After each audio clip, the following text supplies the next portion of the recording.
Hello everyone, welcome to wings of physics. আমি তোমাদের Shiva sir. আজ তোমাদের জন্য নিয়ে চলে এসেছি ক্লাস 12 ফিজিক্স এর first chapter electric charge and field থেকে যেই অ্যাডভান্স 2022 তে আসা একটি ভারী মজার কোয়েশ্চেন। চলো শিখে নিই।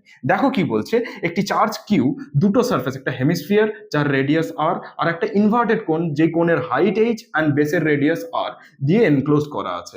তাহলে বলছে এই কোনিক্যাল সারফেসের মধ্যে দিয়ে due to this charge Q কিছু না কিছু অ্যামাউন্ট অফ ফ্লাক্স বেরোবে, সেটা এন কিউ আপন 6 epsilon not in SI unit. তাহলে বলছে দ্য ভ্যালু অফ এন কত। ওকে, দেখো এবার ভালো করে, এটা দেখেই মনে হচ্ছে কিন্তু একটা কোণ, একটা সলিড অ্যাঙ্গেল আসবে, একটা হাফ অ্যাঙ্গেল আসবে, সেখান থেকে রিলেশন, ওরে বাবা বিশাল ব্যাপার। এরকম কিচ্ছু করার দরকার নেই, কোনো ভয়ের দরকার নেই। দেখো ইজিলি কি করে সলভ করা যায়। অ্যাকর্ডিং টু গস প্রিন্সিপাল আমরা জানি একটা চার্জ যখন একটা ক্লোজ সারফেস দিয়ে এনক্লোজ করা থাকে তখন পুরো সারফেসটার মধ্যে দিয়ে টোটাল ফ্লাক্স কত বেরোয়? Yes, Q upon epsilon naught. এবার দেখো উপরের যে হেমিস্ফিয়ার পার্টটা তার মধ্যে দিয়ে টোটাল ফ্লাক্স কত বেরোবে due to this Q charge? Yes, এটাও আমরা জানি 2/2 এপসাইলন নট।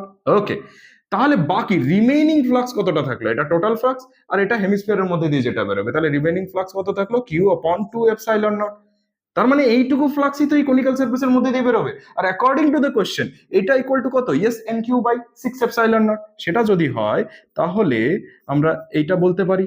তাহলে এপসাইলন নট কেটে গেল, কিউ কিউ কেটে গেল, 2 3 6, তার মানে এন এর ভ্যালু কত এলো? 3। ওকে, তাহলে আমাদের কারেক্ট অ্যান্সার হবে 3। আশা করি ভিডিওটি তোমাদের কাছে ইনফরমেটিভ মনে হয়েছে, খুব ভালো লেগেছে।